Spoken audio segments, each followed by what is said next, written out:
Roby Price, and welcome to my workshop.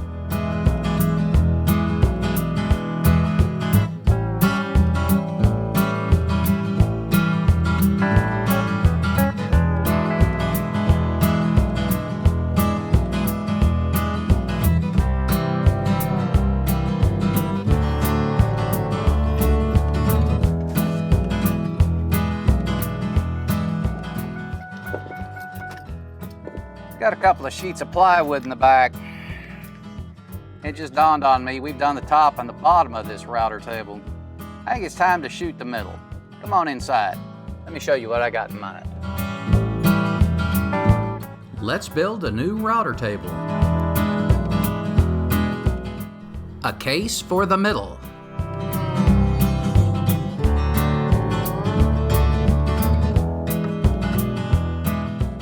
Welcome back. As you recall from the last episode, we'd finished the top. Now I've taken that top apart, and the first step in building the case is to make a duplicate of this because we have the top plate and we have the bottom plate. The sides will separate the two, but they are identical. So I've got my track out. I'm going to go ahead and cut this to rough size, and we'll get it straightened out on the table saw.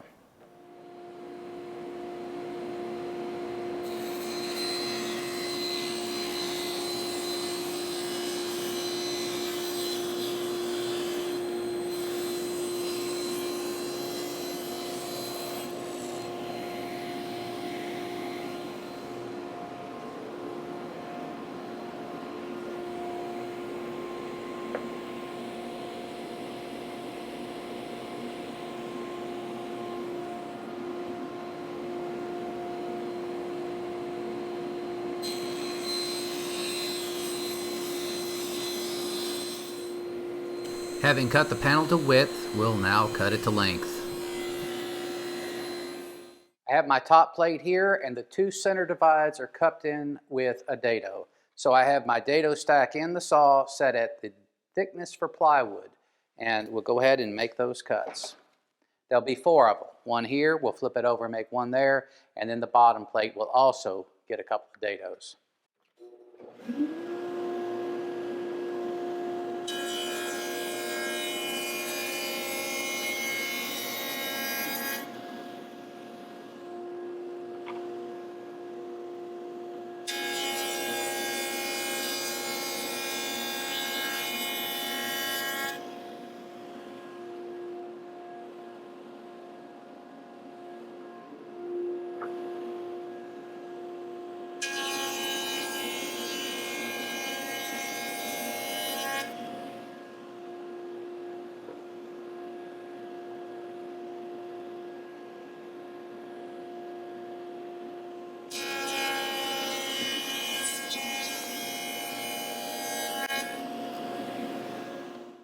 There's a lot of these panels to cut, and I will put another thing in the show notes regarding the size. But needless to say, I am cutting them on the track saw and trimming them up on the table saw.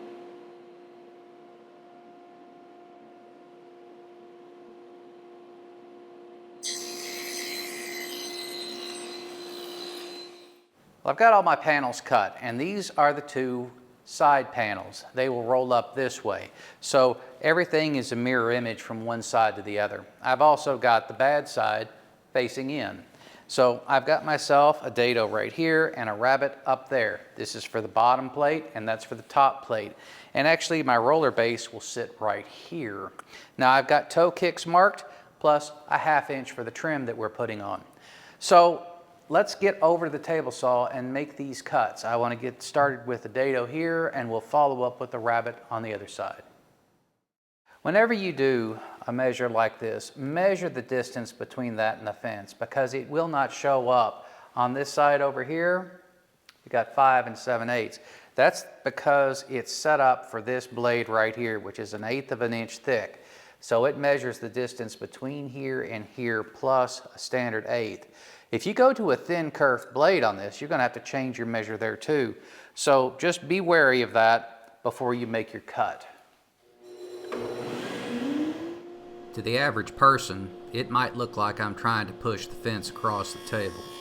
And make no mistake, there's considerable pressure there. There's two reasons for all this pressure. The first reason is to overcome the poor nature of the plywood. It is warped, and I need the dado to be of uniform depth of cut. Otherwise, the plate won't seat properly in the dado. The other reason is this is a long, shallow cut. If there's anything that takes the far end of the board next to the jointer and moves it out of whack, that could result in a kickback. And applying hard pressure against the fence reduces the likelihood of this. Always keep in mind when you're making a cut like this, if you go straight through the blade, you're in good shape. If that piece turns while it's engaged with the blade, your chances of kickback increase exponentially. And nothing's going to stop that dado stack. That's a lot of steel moving around. Well, I have my sacrificial fence right here, and I've got it tuned in just to the very edge of that blade. This will help me get the best possible rabbet. Now, I would suggest you get one of these two items right here. They're great, they're quick, they're easy, and that you can get them in any number of different manufacturers. Second, use a hardwood. If you do a plywood that's a little bit rough, it won't slide. This slides very nicely. It needs to be smooth and even. So with that, let's go ahead and make the cut, keeping good pressure against the fence and the table at the same time.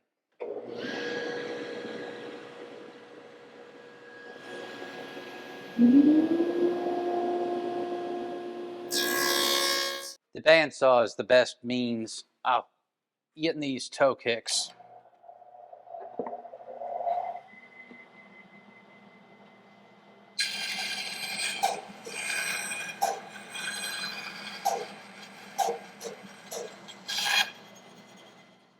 These are my two interior panels, and I've got the dados marked here.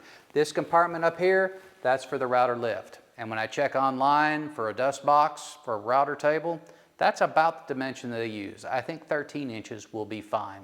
And I have storage here and here. So we go over to the table saw and make the cuts, but I'll answer this question first because I know you're asking it. Why is the grain direction different? Well, I got all this out of one sheet of plywood, and that is my interest. I want to maximize my stock. And this particular piece of furniture is shop furniture. So I'm not as worried about grain direction on an interior panel that no one sees conforming to the other panel. So let's go over to the table saw and get this done. Press hard against the fence with the right hand. Only vertical pressure down on the left. You don't want to kick back here. Well, we have a little dry assembly going on here, and I wanted to see how the fit worked out. I am really very nicely snug on my roller base. Very happy with that. All these dados are tight. Now, there was some warping in the plywood, and yes, that's why we have a gap here or there. But what I'm going to do, I'm going to drill holes in the dados to receive screws. Then after that, a little bit of glue and those screws, this thing will be rock solid.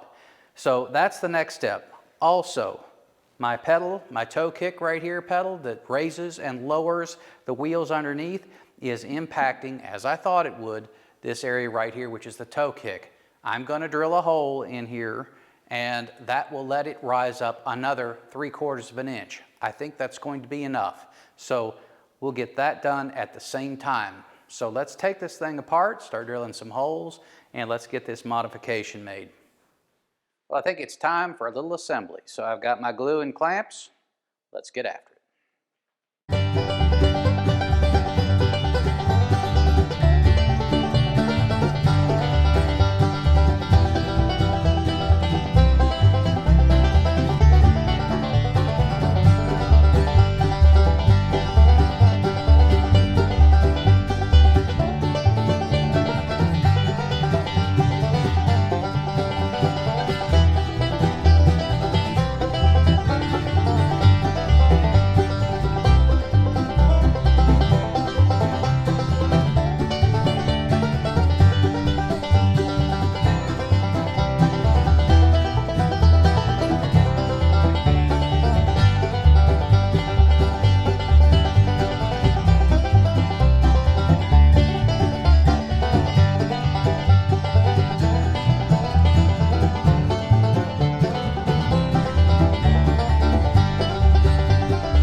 basics of the casework is complete, and I have it assembled and I've put it on my roller stand. A little bit of a disappointment here.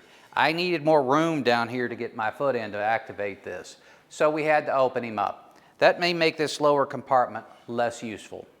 It'll still work out well, but it's less useful than it was, and that's all part of it. But, you know, it still does exactly what it's supposed to do, and that's why I'm going to live with it. There's just no way around it. You need space.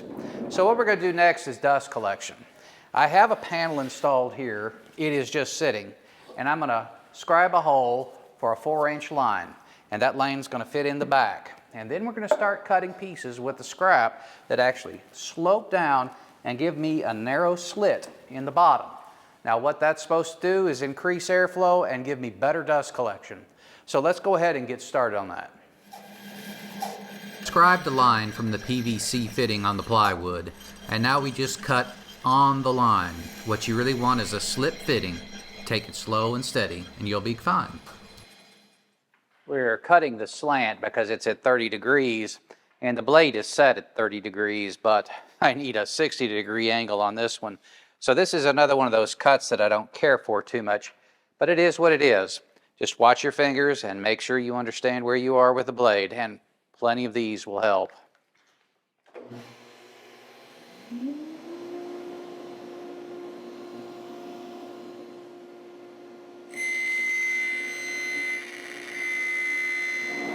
When I cut this, I left a flat right there so I can ride up hard against this fence.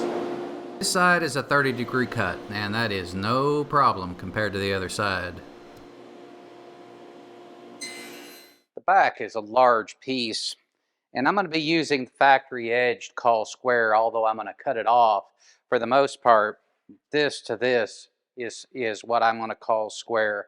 So I know I can get this parallel and I'll turn it, and then from this edge I'll get that parallel, and then I'll trim these two back.